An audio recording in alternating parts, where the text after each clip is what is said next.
दोस्तों, किसी ने ठीक ही कहा है कि उनके साथ जरूर रहो जिनका वक्त खराब है, पर उनका साथ छोड़ दो जिनकी नीयत खराब है। आज की कहानी एक लड़के की है। एक 24 साल का लड़का जो कि एक जमींदार के यहाँ नौकरी करता था। उसके माँ बाप इस दुनिया में नहीं थे। जिंदगी बड़ी कठिनाइयों में बीत रही थी। वह जाता था, रोज पैसे कमाकर घर आता था, खाना बनाता था, खाता था और सो जाता था। यही उसकी दिनचर्या थी। एक शाम जब वह अपने काम से घर वापस लौट रहा था तो उसने देखा कि एक बूढ़े फकीर अपनी पीठ पर 3 बड़ी पोटली रखकर एक नगर से दूसरे नगर की तरफ जा रहे थे। वो देखने में काफी बूढ़े लग रहे थे और वो काफी देर से ऐसे ही सफर कर रहे थे और आखिरकार कुछ दूर और चलने के बाद वह चलते चलते थक कर एक पेड़ के नीचे आकर बैठ गए। तभी उनकी नजर इस नौजवान युवक पर पड़ी जो कि उसी रास्ते पर जा रहा था और उसी दिशा में जा रहा था जिस दिशा में उन बूढ़े फकीर को जाना था। तभी वह लड़का उन बूढ़े फकीर के पास से होकर गुजरा। जैसे ही वह उनके पास से गुजरा तभी उन बूढ़े फकीर ने पीछे से आग्रह भरी आवाज में कहा, सुनो बेटा, क्या तुम मेरी थोड़ी सी मदद कर सकते हो? ये पोटलियां बड़ी भारी हैं और मैं बूढ़ा हो चुका हूँ।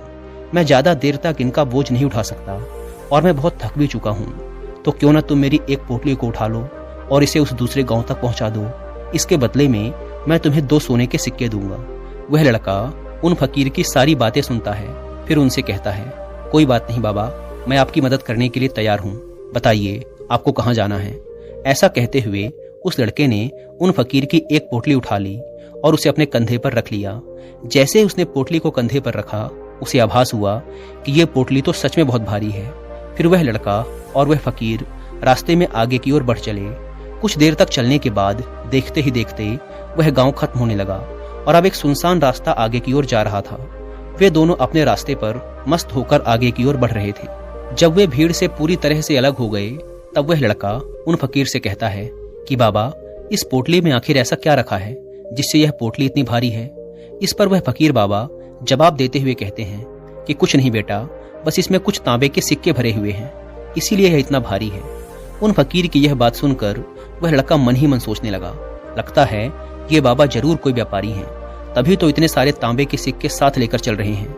लेकिन तभी उसके मन में एक विचार आया, मुझे इन सबसे क्या मतलब, मुझे तो सिर्फ इस पोटली को दूसरे गांव तक पहुंचाना है। जैसे उसके मन में यह विचार आया उसने तांबे के सिक्कों का ख्याल अपने मन से निकाल दिया और मस्त होकर मार्ग में आगे की ओर बढ़ने लगा। चलते चलते कुछ और समय बीता और वे दोनों एक नदी के किनारे आ पहुंचे। वह लड़का काफी हट्टा कट्टा था और काफी चुस्त और तंदुरुस्त भी था, इसीलिए वह बिना ज्यादा सोचे उस नदी में उतर जाता है।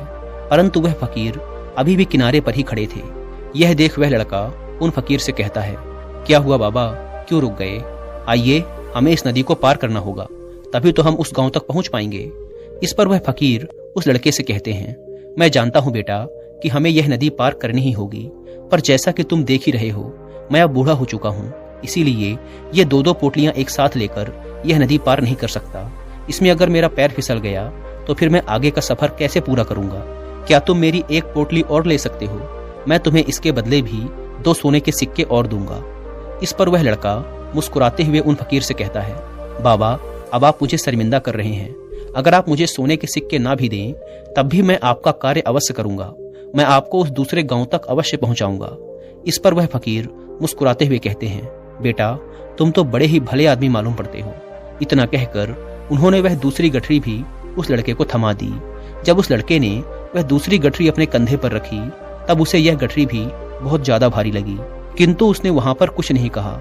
जैसे तैसे उन दोनों ने वह नदी पार की। नदी पार करने के बाद बातों ही बातों में उस लड़के ने उन फकीर से कहा, बाबा, आखिर इस दूसरी गठरी में क्या है, क्योंकि यह भी बहुत भारी है। इसका उत्तर देते हुए बाबा कहते हैं, बेटा, इस गठरी में चांदी के सिक्के हैं, इसीलिए इस गठरी में भी काफी वजन है। उन फकीर की ये सारी बातें सुनकर अब उस लड़के का दिमाग तेजी से काम करने लगा था। वह सोचने लगा, एक गठरी में तांबे के सिक्के हैं और दूसरी में चांदी के। ऐसा लग रहा है जैसे ये फकीर बाबा बड़ी दूर से आ रहे हैं और इन्होंने अपनी सारी जमीन जायदाद बेचकर यह सिक्के इकट्ठा किए हैं, इसीलिए तो यह इतना धन साथ लेकर चल रहे हैं। लेकिन वह लड़का उन फकीर बाबा से कुछ भी नहीं कहता और वे दोनों चुपचाप मार्ग में आगे की ओर बढ़ते चले जाते हैं। कुछ देर चलने के बाद आगे फिर एक सुनसान रास्ता आता है। उस सुनसान रास्ते पर आते ही उस नौजवान लड़के के मन में तरह तरह के विचार उठने लगे। वह सोचने लगा, अरे यह तो सुनसान रास्ता है। अगर मैं ये सिक्के लेकर यहाँ से भाग जाऊं तो ये फकीर भला कब तक मेरे पीछे भागेंगे। मुझे नहीं लगता कि ये मुझे कैसे भी पकड़ पाएंगे, और यहाँ कोई है भी नहीं जो इनकी मदद कर पाए। और वैसे भी ये बहुत सारे सिक्के हैं, मैं इनसे एक अच्छी दुकान खरीद सकता हूँ और खुद का व्यापार भी शुरू कर सकता हूँ। और वैसे भी ये बूढ़ा फकीर अब इस धन का क्या करेगा, इससे अच्छा तो मैं ही इसे ले लेता हूँ। वो लड़का ये सब सोच ही रहा था कि तभी उसे खुद पर आश्चर्य हुआ। अरे मैं यह सब क्या सोच रहा हूँ, ये फकीर बाबा ना जाने कहाँ से आ रहे होंगे और ना जाने कितनी मेहनत करके इन्होंने ये सिक्के इकट्ठा किए होंगे। मुझे इनका फायदा नहीं उठाना चाहिए, नहीं नहीं, मुझे ऐसा नहीं करना चाहिए। उसने कुछ देर के लिए तो अपने मन के विचारों पर काबू पा लिया, किंतु कुछ देर बाद देखते ही देखते उसके मन के लालच भरे विचार उस पर हावी होने लगे। वह लड़का 2 पोटलियां लेकर उन फकीर के पीछे पीछे चल रहा था। कुछ दूर और चलने पर रास्ते में एक पहाड़ी आई। उसे देख वो फकीर बाबा उस लड़के से कहते हैं, बेटा ये पहाड़ी मैं नहीं चढ़ पाऊंगा, मैं काफी बूढ़ा हो चुका हूँ और मेरे घुटनों में भी दर्द रहता है। यदि तुम मेरी यह तीसरी गठरी भी ले लो तो मैं तुम्हें 2 सोने के सिक्के और दूंगा, लेकिन याद रहे इसे कहीं गिराना मत, ये कहीं खुल ना जाए। यह बात सुन वह लड़का उन फकीर से कहता है, क्यों बाबा, आखिर इस गठरी में ऐसा क्या है। इस पर वह फकीर उस लड़के से कहते हैं, बेटा इसमें सोने के सिक्के हैं। यह सुन वह लड़का मन ही मन बहुत प्रसन्न हुआ। उसने चुपचाप वह तीसरी गठरी भी उन फकीर से ले ली और दोनों बिना कुछ बोले आगे की ओर बढ़ चले। अब वह फकीर बिना कोई वजह लिए आराम से पहाड़ी की चढ़ाई चढ़ रहे थे, लेकिन वह नौजवान लड़का जो कि पीछे था वजन के कारण बहुत धीरे धीरे चल पा रहा था। लेकिन जब से उसने सोने के सिक्कों का नाम सुना था उसका मन तो छलांगे मार रहा था। वह मन ही मन सोच रहा था कि अगर ये सारे सिक्के मुझे मिल जाएं तो मेरा जीवन तो बड़ी आसानी से कट जाएगा। वैसे भी ये फकीर तो बूढ़े हो चुके हैं, भला इन्हें इतने धन की क्या आवश्यकता, इनका जीवन तो वैसे भी कट ही चुका है।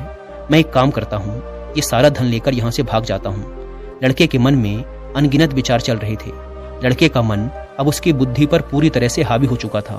उस लड़के का मन अपनी बात को सही साबित करने के लिए उसे कोई भी तर्क दे रहा था।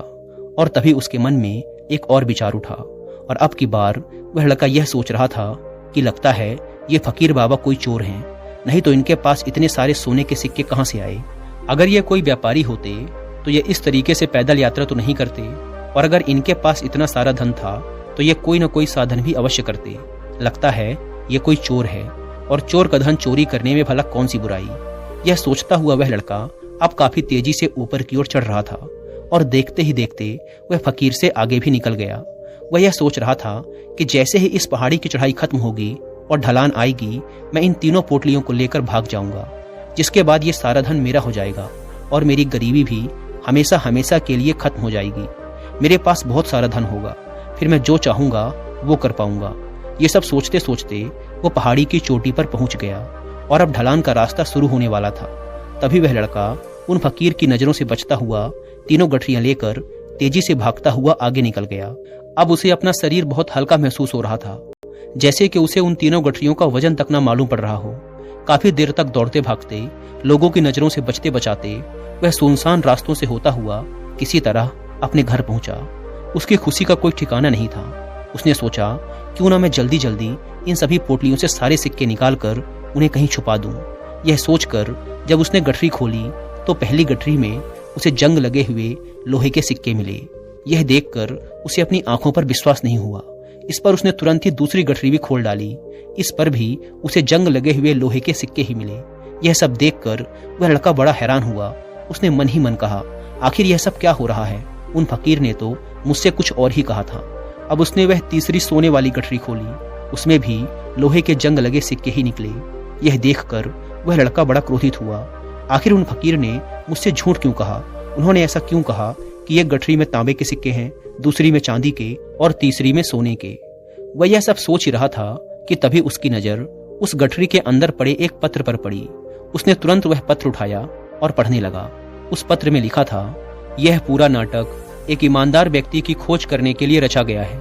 मैं इस राज्य का राजा हूँ, मेरी कोई संतान नहीं है, इसीलिए मैंने यह षड्यंत्र रचा है ताकि मैं अपने राज्य से किसी एक ऐसे ईमानदार व्यक्ति की खोज कर सकूं जो मेरे बाद इस राज्य का राजा बन सके और राज्य भार को संभाल सके। और इस राज्य भार को वही संभाल सकता है जो पूरी तरह से ईमानदार हो, जिसके मन में किसी प्रकार का कोई लालच ना हो। पत्र पढ़ते ही वह लड़का जोर जोर से चिल्लाने लगा और अपना सिर पकड़कर बैठ गया। वह यह जानता था कि अगर वह अपने मन के विचारों पर नियंत्रण कर लेता तो उसका जीवन बदल सकता था, लेकिन अफसोस कि वह अपने मन के विचारों पर नियंत्रण नहीं कर पाया। दोस्तों, महात्मा बुद्ध कहते हैं कि विचार ही सब कुछ है। जैसा हम सोचते हैं वैसे ही बन जाते हैं। इसीलिए हमारा सबसे बड़ा दुश्मन भी हमें उतना नुकसान नहीं पहुंचा सकता जितना कि हमारे मन के ये अनियंत्रित विचार पहुंचा सकते हैं। महात्मा बुद्ध कहते हैं कि अपने मन को ध्यान से देखो।